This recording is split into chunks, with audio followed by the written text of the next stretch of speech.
à tous et merci d'être avec nous ce soir, ici même à Bassin-Labou, dans cette émission Zigzag, émission culturelle. Bien sûr, on va parler de sport ce soir avec une association qui s'appelle Run Run. Mais pour nous en parler ce soir, bien sûr, on a Ludo avec nous. Comment ça va, Ludo? Très bien, merci. Merci. Tu n'es pas venu tout seul. Explique-nous un petit coup qui tu es venu avec. Je suis venu avec une vraie créole pour m'expliquer. Une vraie créole pour t'expliquer. Comment elle s'appelle ça? C'est Sasa, Miss Sasa. Sasa, ouais, Sacha. Sasa. Sabine. Voilà, moi, je t'ai connu toujours comme Sabine, mais voilà, bon. C'est Sabine, je reste Sabine également. Voilà. Sabine et Ludo, vous tous les deux, en-delà d'une grande histoire d'amour, hein, mais c'est plus une histoire de sport. Et on va parler de sport aujourd'hui. On va parler de sport qui vous réunit parce que Ludo, lui, il est un peu foufou, on va le dire. C'est pas moi qui ai dit, c'est Chacha qui a dit. Oui, il est plus connu moi, sous le nom de Ludo le Fou. Ludo le Fou, voilà. Explique-nous un petit coup, Chacha, pourquoi tu l'appelles Ludo le Fou ou pourquoi Ludo, on l'appelle Ludo le Fou, il va nous dire pourquoi. Oui. Ludo, dis-nous pourquoi. En fait, ça vient de La Réunion, à une époque où je connaissais pas La Réunion. Ah ouais. Parce que je préparais mon premier grand raid. Ouais. J'habitais dans le Loir-et-Cher, au fin fond de la campagne. Waouh. Et faut le faire. Hein. Oui. Excuse-moi pour le waouh. Excuse-moi pour le voir. Je sais, maintenant je me rends compte. et du coup, je courais le matin, la nuit, le soir, quand il faisait froid, quand il pleuvait, peu importe. Et en fait, les gens, comme ils savaient que je préparais la Diagonale des Fous, m'appelaient Ludo le Fou. Diagonale des Fous, Ludo le Fou. Voilà, par rapport à cette course. Voilà. Et que je vais faire cette année pour la 13e fois. Donc j'imaginais pas à cette époque en faire 13. Je rêvais d'en faire une. Chacha. Tu l'as pas été dit après cette 13e course-là, parce que le 13, c'est pas un chiffre pour de bonheur quand même. Il va courir et en plus il court avec son fils, donc voilà, ça va être une très grande, belle aventure pour eux, donc ils peuvent courir ensemble sans aucune difficulté. Même si pour une 13e fois. Même pour une 13e fois. Tu sais qu'il n'existe pas de 13e étage sur un immeuble. Madame la chambre numéro 13, il n'y en a pas. C'est pas grave. On connaît, pas la place 13, on connaît aussi. J'avais 203, mais toi... La bonne nouvelle du 13, c'est que ça va m'obliger à pousser à 14. C'est ça, on va continuer à 14. Donc j'aurai une 14e à faire. Et bien sûr, exactement. Cet engouement, cette volonté, et puis ces efforts qu'il faut faire tous les ans pour faire cette diagonale des fous et bien d'autres aussi. Hein.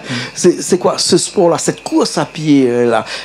Qu'est-ce qui t'anime comme ça? Quand tu cours comme ça, généralement, moi, je ne cours pas, je marche un petit peu, puis je me dis toujours que quand je marche, c'est vraiment un moment où je pense seulement à moi et que je ne pense pas aux autres. Mais est-ce que c'est vrai? Et toi, pendant toutes ces heures que tu cours, là, qu'est-ce qui t'anime? Hein? Le bonheur. C'est que du bonheur, en fait. Il n'y a pas d'effort, il n'y a que du bonheur. C'est-à-dire qu'on va rencontrer des gens, on va rencontrer la nature, on va rencontrer des dizaines de climats, des dizaines de terrains, des dizaines de points de vue. Tu cours pas seulement en France, tu cours à La Réunion aussi, mais tu cours aussi ailleurs. Je cours aux 4 coins du monde. J'ai fait tous les continents. J'ai couru sur le cercle polaire, sur l'Everest, j'ai traversé l'Himalaya en courant. Quand tu cours dans un endroit où le climat est différent d'un autre endroit, c'est une adaptation ou bien c'est des conditions dans lesquelles il faut que tu te mets différemment par rapport aux autres courses? C'est forcément des conditions différentes, mais c'est ce que je cherche en fait. Moi je cherche des trucs que je connais pas ou qui sont difficiles, voire encore mieux pour moi si on me dit que c'est impossible. Je me dis absolument qu'il faut que j'aille le faire. Donc voilà, j'ai fait par exemple le premier Ironman de l'histoire sur le cercle polaire. J'ai fait creuser une piscine de 25 mètres en plein milieu du cercle polaire. Ah ouais, t'es vraiment un fou toi. Il paraît.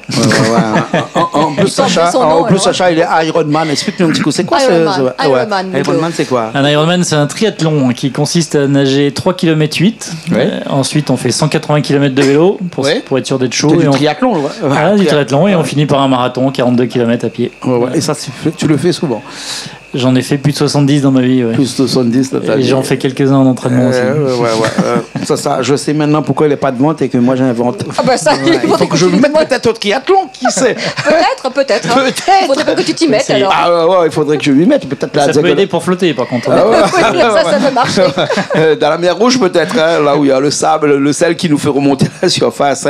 Et Chacha, explique-nous, 19 avril, il y a quoi là? Il y a une course là? 19 avril, on a une course qui s'appelle Un petit tour en plus.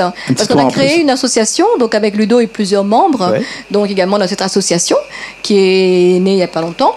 Mais c'est une jeune association qui est jeune mais qui est ambitieuse.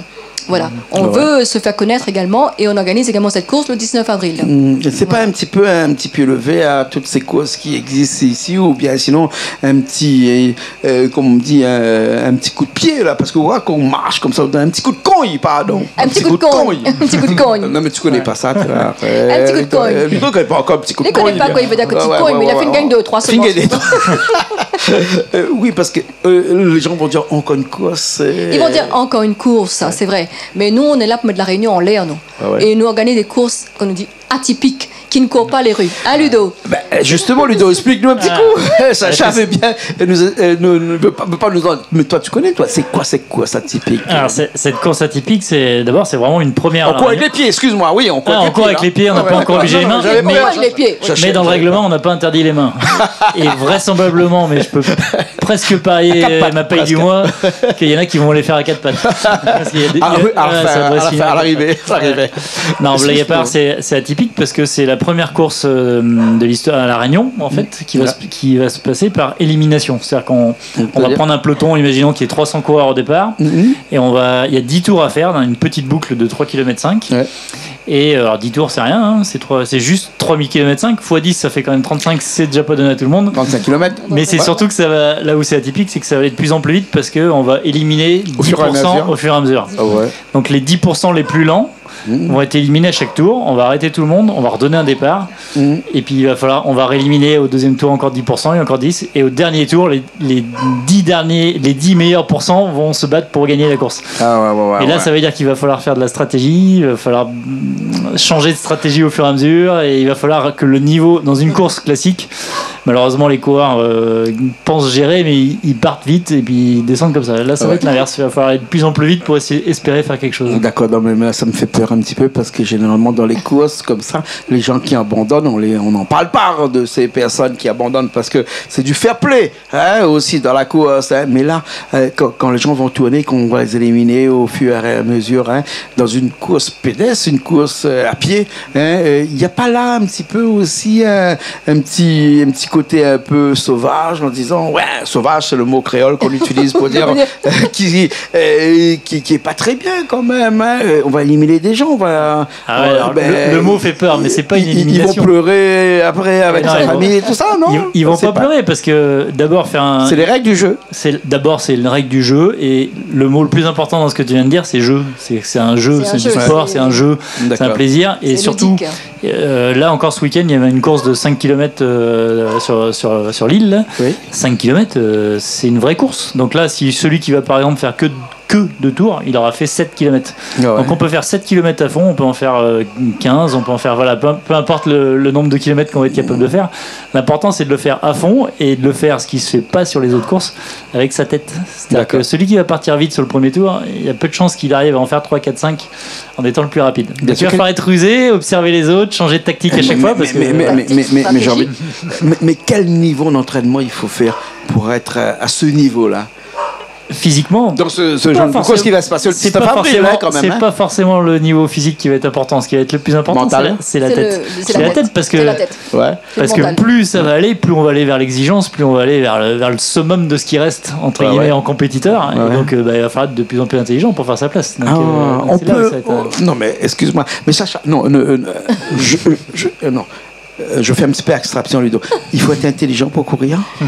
Oui, dans cette course-là, oui, encore plus. Je pensais que n'importe qui peut courir, moi. N'importe qui peut courir, mais tu cours pas seulement avec tes pieds. J'ai jamais su qu'il fallait être intelligent pour courir. Et la tête, stratégie. On court aussi avec sa tête. On court aussi avec sa tête. Ah là là, donc il faut faire des études bientôt pour aller courir, quoi. Il faut faire des études pour aller courir bientôt. C'est clair, mais il va falloir... C'est vraiment... Enfin, au-delà de tout ça, bien sûr, je plaisante, il ne faut pas le prendre au premier degré, bien sûr, mais me dire qu'une course, c'est pas seulement dans les jambes, c'est aussi dans la tête, et il faut aussi un mental qui va avec, et puis une stratégie qui va avec. Et cette stratégie-là passe par une formation, passe par un apprentissage, passe par une connaissance de la course lui-même, on va dire. Et du parcours, il va falloir analyser le parcours, savoir où on peut passer. Et si tu me laisses parler, je vais dire qu'il faut être intelligent pour courir. Non, peut-être, mais après ça dépend comment on entend intelligence ou pas. C'est vrai qu'il faut s'entraîner, quoi. Il faut un coach, obligatoirement, pour s'entraîner. Pas forcément un coach. Tu t'entraînes comment, toi? Entre 1 et 3 fois par jour, mais je m'entraîne tout seul. Tout seul. Voilà, mais je suis diplômé. Je suis diplômé pour m'entraîner, donc ça va bien.